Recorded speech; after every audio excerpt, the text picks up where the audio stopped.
Myles, thank you for being here with us. You just finished your speech on stage. Unfortunately, I couldn't catch it, but I'm fortunate enough to have an interview with you here right now. No, well, thank you. We had 2 full days rich with information talking about cognitive cyber from different areas, whether threats, opportunities, or just the holistic approach of it all. Yeah. What do you think will happen in the next few months?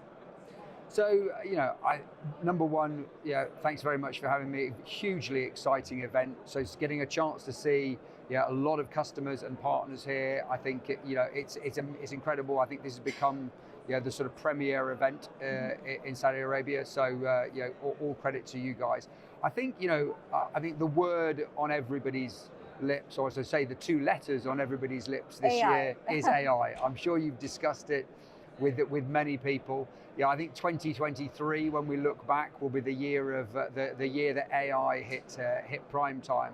So we've been talking to many organizations how we can both enable AI whilst at the same time protecting your company's data assets. Because I think we're in this period of having this balance. We both want to accept all the benefits of AI. We want to stay safe at the same time. But at the same time, we want to stay safe. And it's that sort of permanent sort of balance, that seesaw that we're talking to many of our customers about.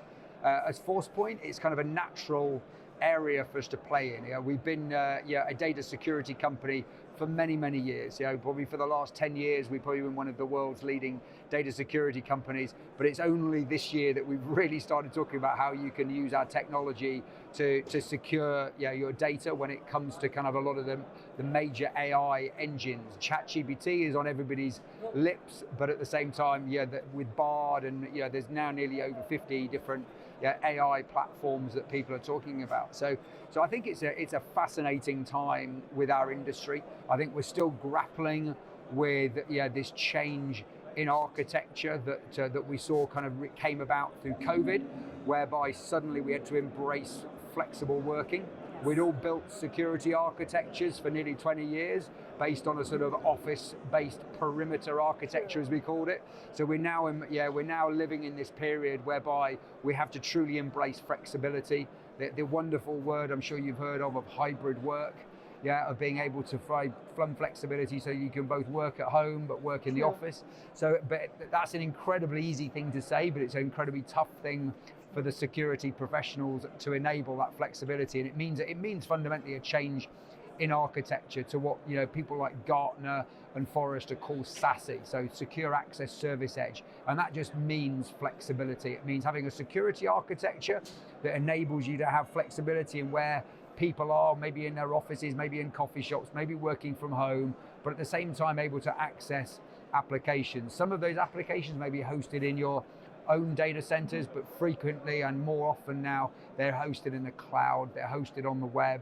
And so you've got a kind of this very, very challenging architecture of being able to enable ultimate flexibility here, but ultimate flexibility in where the applications are. And that's kind of what we're also been talking to customers about this week, how Forcepoint can kind of help enable that newer architecture, putting data security at the center of it. So, a new architecture, I think that is one of the most precise descriptions for the current period. It is, we're literally reconstructing so much the way we look at things. Yeah. And I think through your experience, you've been dealing a lot with organizations in different fields and of different sizes. At this current phase where we're still testing the waters and there are things that are clear and there are a lot of things that are still ambiguous, what is the status of organizations that are less fortunate or have less accessibility to information and to the right direction on how to stay safe yet efficient?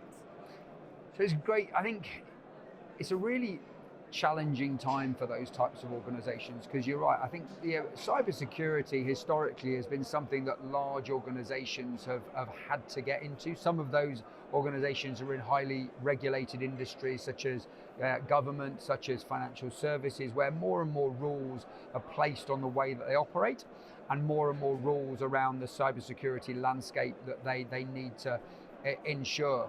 But you're absolutely right, that is now proliferated down, because the bad guys, if you like, they don't differentiate between large organizations or small.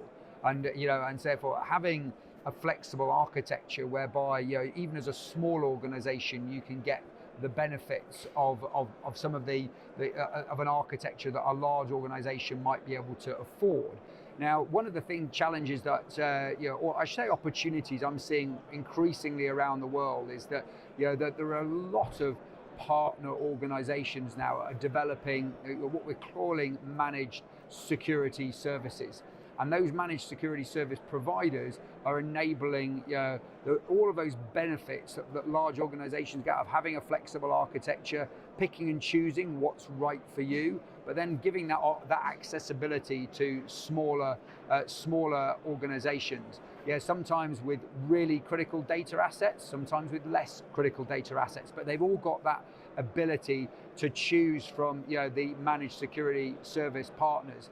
So we've definitely got a change that's going on, and I'm sure you're familiar with the notion of SaaS, so software as a service. Now, what those managed security service players are doing is bringing the benefits of SaaS services, but to the masses, if you like. We as Forcepoint have been working with partners, for 15 years.